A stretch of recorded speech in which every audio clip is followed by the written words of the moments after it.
अगर वो अपराधी बचते हैं, कल हमारी हत्या होती है, तो इससे अच्छा है ना हम न्याय मांगते हुए मर जाए, क्योंकि हमारा ये अधिकार है। तो उस अधिकार में मरेंगे ना तो थोड़ा हमें भी शांति रहेगी ऊपर जाने के बाद। अगर कहिए हम इसमें दब के मरें तो उसमें हमको शांति नहीं है।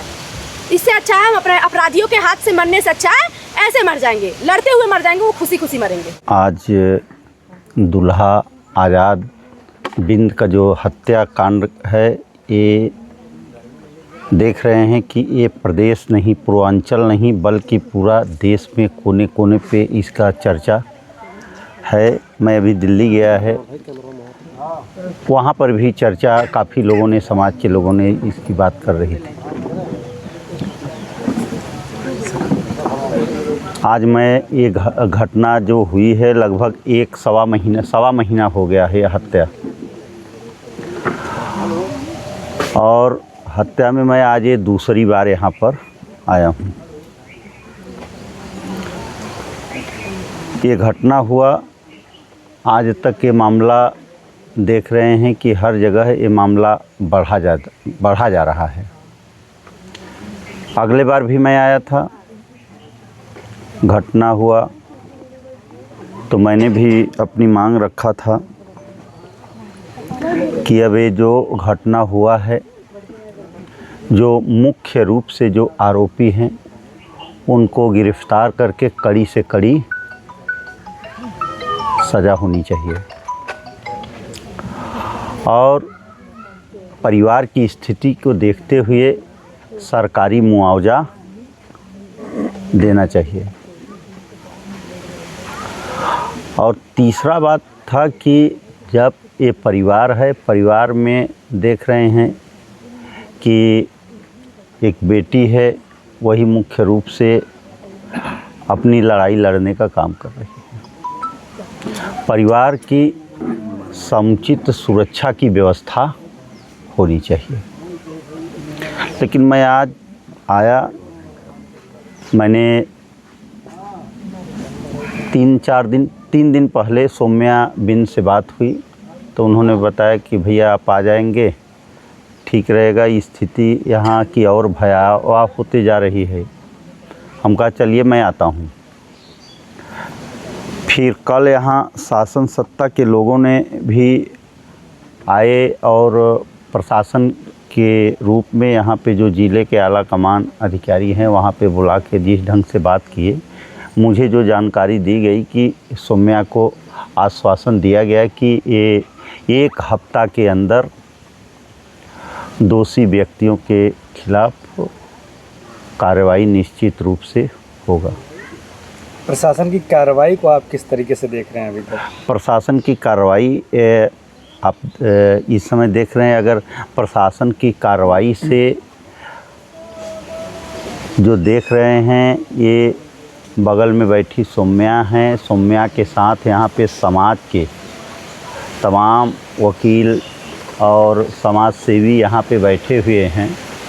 सभी लोग देख रहे हैं कि अगर उस पर अगर दोषी व्यक्ति के खिलाफ एक्शन अगर लिया गया होता तो आज ये मामला बढ़ता नहीं, बल्कि अब वो नीचे जाता। लेकिन अब देख रहे हैं दिन पे दिन तूल पकड़े जा रहा है। अभी यहाँ पर और लोग, वकील साहब कह रहे थे, हर बगल में हमारे भोला जी कह रहे थे कि अब ये मामला को पूरा पूर्वांचल में अब ये जाएगा, अब आगे जाएगा। तो कहने का मतलब कि अब ये जो आगे बढ़ रहा है, अगर इस पे प्रशासन के लोग एक्शन ले लें तो आप जान रहे हैं कि हर तरीके से अगर प्रशासन अगर चाह ले तो दोषी व्यक्ति कहीं नहीं है, तुरंत अरेस्ट होकर उसके खिलाफ कार्रवाई होगी। सर, जीरो टॉलरेंस की बात करने वाली सरकार, अपराधियों को मिट्टी में मिलाने वाली सरकार आखिर इस मामले में नरम क्यों है? इसी के बारे में तो मैं बात कर रहा हूँ कि अब वो जो आप बात कर रहे हो जीरो टॉलरेंस, इस सब के बारे में तो आप खुद समझदार हैं कि केवल ये दिखावटी में पेपर पे है, लेकिन ज़मीन पे तो नहीं दिखाई दे रही है ना। आज यहीं पे देख लीजिए उसी को लेकर देखिए कि कहीं पर दिखाई दे रही है अपराधी 1.25 महीने से घूम रहे हैं। ऐसा नहीं है कि ज़िले के प्रशासन के लोग को पता नहीं है, सारी लोग जान रहे हैं, लेकिन सौम्या को 1 हफ्ते का उन्होंने टाइम दिया है कि 1 हफ्ते में फिर हम इस पे बड़ा एक कदम उठेगा। तो इस ढंग से इनको विश्वास भी है कि 1 हफ्ते में जो एक्शन होगा, नहीं तो फिर 1 हफ्ते के बाद हम सब एक बैठेंगे और उस पर आपसी बात विचार करके फिर अगला कदम उठाने का काम करेंगे। बड़ी उम्मीद लेकर सौम्या जाती है मुख्यमंत्री जी से मिलने, हाँ। लेकिन ऐसा नहीं लग रहा कि सौम्या खुश है मुख्यमंत्री जी से मिलने के बाद। शुरू से एक ही जिद लगाई थी, मुख्यमंत्री से मिलेंगे, लेकिन मुख्यमंत्री से मिलने के बाद आप भी देख रहे हैं सच्चाई तो आप भी जानते हैं, सौम्या भी जानती हैं और यहाँ पे सभी लोग जान रहे हैं। या वो मुख्यमंत्री जी से मिली भी थी, तो जो आश्वासन एक आदमी मुख्यमंत्री जी से मिल ले और फिर दोबारा प्रेस वार्ता करे, हमें तो नहीं समझ में आता है कि अगर मुख्यमंत्री जी से अगर मिल के कोई अगर वो संतुष्ट नहीं हुआ हो, नहीं जब संतुष्ट है तभी तो वो एक्शन लेने के लिए अगला कदम उठाने के लिए तैयार है। क्या लग रहा है कि मुख्य अपराधी जो हैं, हाँ, वो ओम प्रकाश राजभर के स्वजाती हैं, उनको बचाने का काम किया जा रहा है क्या? देखिए, अपराधियों की कोई जात नहीं होती है, अपराधियों की कोई जात नहीं होती है। अगर इस ढंग से अगर कोई कर रहा है तो वो गलत कर रहा है। सर 16 मुकदमे ऊपर थे उसके, बोले राजभर के ऊपर 16 मुकदमे थे, तब उसकी जात ही थी और आज जात खत्म हो गई जब उसने ऐसा काम कर दिया। तो आखिर वो मुकदमे क्यों लादे गए थे उसके ऊपर? प्रशासन उसके ऊपर कार्रवाई क्यों नहीं की इस समय से रहते हुए? नहीं, मैं तो उसी दिन कह दिया था कि जिसके ऊपर 16 मुकदमे हैं और उसके ऊपर गैंगस्टर नहीं, उसके ऊपर गैंगस्टर नहीं, 16 मुकदमे हैं। यहाँ 2-3 मुकदमे पे तुरंत सरकार प्रशासन के लोग गैंगस्टर लगाते हैं, लेकिन 16 मुकदमे होने के बावजूद उस पे गैंगस्टर नहीं। तो कहीं जान रहे हैं कि कहीं सत्ता के छाये में, कहीं पे जिला प्रशासन के दबाव में ऐसा कुछ हो रहा है ना, तभी तो ऐसा आगे आपको स्पष्ट दिखाई दे रहा है। सर इस मामले में किसी एक ने ही गोली चलाई होगी, 3 लोगों को आरोपी बनाया गया और 1-1 लाख रुपए इनाम रखा गया इनके ऊपर, लेकिन उसमें एक रवि यादव सिर्फ मारा गया, लेकिन अभी तक कोई आधिकारिक पुष्टि नहीं की गई है कि आखिर गोली चलाने वाला कौन था। अभी जांच का विषय है, अभी जांच में स्पष्ट रूप से पता चलेगा। उस पर प्रशासन के लोग अब उस पर क्या जांच रिपोर्ट देते हैं, अब सामने आएगा तो फिर उस पर बात सर एक और बड़ा बड़ा मामला हो गया है। हाँ, बिंद समाज के सबसे बड़े नेता माने जाते संजय निषाद, अभी तक उनका इस मामले में संलिप्तता या उनकी तरफ से कोई ऐसी चीज़ें जारी नहीं किया गया जो समाज के साथ खड़े होने की बात कहा गया हो, जबकि यही समाज उनको मंत्री पद तक पहुँचाया हुआ है। देखिए, अब इस समय उनका जिस ढंग से बयान है, जिस ढंग से कार्यशैली है, अब ये तो जानते हैं समाज है, अब आगे जो था वो क्या किया, अब आगे इसके बारे में डिसीजन लेगा। अब समय दूर नहीं है, सब करीब है, लेकिन जहाँ तक इस समय की बात है, समाज के ऊपर जुल्म ज्यादती, अन्याय, अत्याचार, जिस ढंग से हत्या हुई है, यहाँ दल बल छोड़ करके यहाँ इस दुख के घड़ी में यहाँ शामिल हो करके आकर के इनकी बात को सुनते और सत्ता में बैठे हैं, तो इनकी मदद करने का काम करना चाहिए था। अपराधी की कोई जात नहीं होती, लेकिन जो है जब ये पूर्व मंत्री से मिल के आई सब सौम्या, उसके बाद तुरंत ये मतलब वो भी अपराधी था, लेकिन उसका इनकाउंटर हुआ, उसके बाद साइलेंट। देखिए, मेरा ये सोच है कि देखिए, अपराधी कोई भी हो सकता है, अपराधी कोई भी जात का हो सकता है, तो इसका मतलब ये नहीं है कि कोई किसी जात का हो और जाकर के वहाँ हत्या कर दे तो हम उसका कोई किसी तरीके से मदद करना। वो तो मारा गया, ठीक है, अपराधी था, लेकिन और अपराधी क्यों नहीं मारे जा रहे हैं, क्यों उनके ऊपर कोई एक्शन नहीं उठाया जा रहा है? अब प्रशासन का अगर संरक्षण नहीं होता तो अब तक एक्शन हो गया होता, मेरा जहाँ तक सोच है। सर इसी यूपी में गाजियाबाद में एक और घटना होता है, सूर्या हत्याकांड का, उसमें आरोपियों के घर पर तुरंत बुलडोजर चल जाता है, आरोपियों पर इनकाउंटर। मैं पहले आपको बताया था कि आज ये यहाँ पे घटना जो घटी है, पहले बताया था कि आज ये सौम्या बिंद का भाई मारा गया। सर आप सौम्या की इसीलिए कार्रवाई सौम्या की मदद करेंगे कि इसको न्याय मिल पाए? हर तरीके से हमारे परिवार की सौम्या है, हर तरीके से मदद करेंगे। अगर मदद नहीं करना होता तो मैं आज दोबारा यहाँ नहीं आता।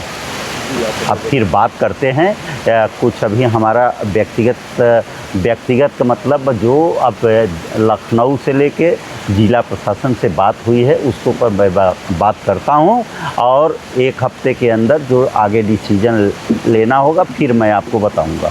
धन्यवाद। सवाल सर ये है कि क्या समाज के जो लोग हैं अगर न्याय में देरी होती है या फिर आश्वासन पर आश्वासन जिस तरीके से लगातार दिया जा रहा है, हाँ। समाज के लोगों का क्या स्टैंड होगा इस मामले में?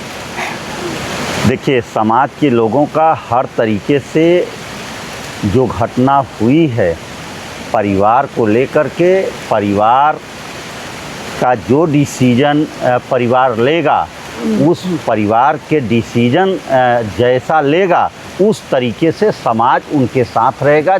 इनका जो डिसीजन रहेगा हर तरीके से लड़ाई लेने के लिए तैयार रहेगा। सर मीडिया को मना किया जा रहा है परिवार से बात करने के लिए, क्या हो रहा है? अब मैं इनसे बात कर लूँगा और एक हफ्ते के बाद नया जैसा रहेगा फिर मैं आपको बताऊँगा। यही 15 तारीख का लास्ट दिया है, 15 तारीख के लास्ट के अंदर में कार्रवाई अच्छी दिखनी चाहिए। ये महीना समझ लीजिए उनके लिए बस यही लास्ट है, उसके बाद मेरा कदम बढ़ता ही रहेगा। हाँ। फिर हम अपने समाज को जो भी रहेगा अपने समाज से विनय करके उनसे निवेदन करके हम जो भी हमसे बनेगा जो हमको समझ में आएगा हम वो कार्रवाई करेंगे। क्या आपके ऊपर कोई पॉलिटिकल प्रेशर पड़ रहा है क्या सौम्या इस वक्त कि जो बातें अपनी नहीं रख पा रही हो, बातें रखने में कतरा रही हो? कोई हम बात इतना बता दें, अगर हमारे भाई के अपराधी नहीं मारे जाते हैं तो फिर वो पोल खोलेंगे जो पोल नहीं खोलना चाहिए, वो पोल खुलेगा।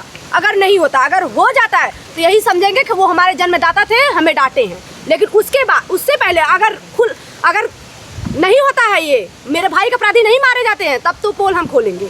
चाहे हमारे शासन प्रशासन वाले हमको जो बोले हैं वो खोलेंगे, चाहे हमारी सरकार जो बोली है वो खोलेंगे। हर एक शब्द जो हमारे बंद कमरे में बात हुई है सारे के सारे पोल खोलेंगे। तो मैं जिस प्रकार से आपको दबाव दिया जा रहा है, क्या डर नहीं लग रहा आपको? डर लग रहा है सर, उस दबाव में धमकियां भी आ चुकी हैं, सामने से आई हैं कि कुछ भी हमारे साथ हो सकता है, हमारे साथ केस भी, हमारे ऊपर केस भी दर्ज हो सकते हैं, हमारे ऊपर कुछ भी हो सकता है। बस हमारा प्रशासन के ऊपर पूरा विश्वास है, हमारी सरकार के ऊपर पूरा विश्वास है। अभी जिस तरह हमको आश्वासन दिए हैं, हमको इंसाफ चाहिए, उसी टाइम में हमको इंसाफ चाहिए। नहीं तो फिर ये ना हो कि हमने मतलब गलत बोला, हमने कुछ ऐसा गलत नहीं बोलना चाहती। हमको आपसे पूरा आशा है, हमारे प्रशासन से, हमारे सरकार से, हमारे मुख्यमंत्री आदित्यनाथ योगी जी से पूरा आशा है। हम सारी बातें भूल सकते हैं, लेकिन अगर कार्रवाई नहीं हुई तो नहीं भूलेंगे, तो सारी बातें हम रखेंगे। जो उस वक्त बातें हुई थी बंद कमरे में, क्या इस वक्त मीडिया के सामने नहीं बताया जा सकता? हम नहीं बता सकते हैं सर, क्योंकि क्या पता वो हमारे कुछ फायदे के लिए हो या फिर कुछ ऐसा हमको भड़काने के लिए हो, हम कुछ नहीं बता सकते। लेकिन अगर कार्रवाई नहीं होती तो हम उल्टा समझेंगे, अगर कार्रवाई होती है तो हम समझेंगे हमारे मतलब हमारे फायदे के लिए वो बोले हैं। अगर कार्रवाई होती, कब तक इंतजार करेंगे? बस यही महीना का लास्ट है, उसके बाद यही महीना का समझ लीजिए 15 तारीख लास्ट है उनका। उसके बाद हमारा कदम 7 दिन का समझ लीजिए, उसके बाद धीमे धीमे हमारा कदम बढ़ता रहेगा। बाकी आप हमारे मतलब जो भी हम आप लोग को वीडियो भेजते रहेंगे, आप लोग देखिएगा, और धीमे धीमे मेरा कदम उस तरह जाएगा जिस तरफ जाना चाहिए। क्योंकि हमारी जान, जब हम नहीं चाहते कि हम अपने अपराधियों के गोली से हम मारे जाएं, हम अपना जान त्याग देंगे, लेकिन वो भी सरकार के सामने त्यागेंगे ताकि जिम्मेदार वो हो और कोई नहीं। और अगर ये कहिए कि हमारे जो भाई के अपराधी हैं उनसे हम गोली खा के मारे जाए तो ये हम नहीं, ये हमसे नहीं। पत्रकारों को नहीं आने दिया जा रहा है सौम्या, उनको भी दबाव बनाया जा रहा है, आपके ऊपर भी दबाव बनाया जा रहा है, क्या बोले ना आप? सर मैंने देखिए उनसे जो है हमने ये बातें रखी थी कि हमारे यहाँ किसी को आने से रोका ना जाए। किससे बात रखी थी आप? हमारे डीएम एसपी और बाकी जैसे वहाँ पे गृह मंत्री थे और डॉक्टर विनोद सांसद भदोही के जो है वो भी थे, हमने ये बातें रखा है। लेकिन फिर भी ऐसा क्यों हो रहा है हमको भी नहीं समझ में आ रहा। क्या कहा था उस सरकार? उन्होंने कहा आपको आप अपनी पूरी बातें रख सकती हैं, आप एकदम छूट है आपको, आप बस कहीं अगर जाती हैं तो वो बता के जाइए। उन्होंने ऐसा आश्वासन दिया, और इतना आश्वासन दिया है समझ लीजिए कार्रवाई होगी, ऐसा आश्वासन दिया है। तो हमको कार्रवाई चाहिए और हमको पूर्ण विश्वास हो चुका है कि वो कार्रवाई जैसे बोले हैं ना, वो कार्रवाई होनी चाहिए। अब सौम्या, अभी तक ऐसा कोई नहीं किया था जो आप करने जा रही हैं, अभी तक कोई ऐसा नहीं किया था जो आप करने जा रही हैं। ये तो बात सही है, आप समझ रही हैं, ये बात हम समझ रहे हैं सर। लेकिन बात ये है सर, अगर वो अपराधी बचते हैं, कल हमारी हत्या होती है, तो इससे अच्छा है ना हम न्याय मांगते हुए मर जाए, क्योंकि हमारा ये अधिकार है। तो उस अधिकार में मरेंगे ना तो उस थोड़ा हमें भी शांति रहेगी ऊपर जाने के बाद। अगर कहिए हम इसमें दब के मरे तो उसमें हमको शांति नहीं है। इससे अच्छा है हम अपने अपराधियों के हाथ से मरने से अच्छा है ऐसे मर जाएंगे, लड़ते हुए मर जाएंगे, वो खुशी खुशी मरेंगे।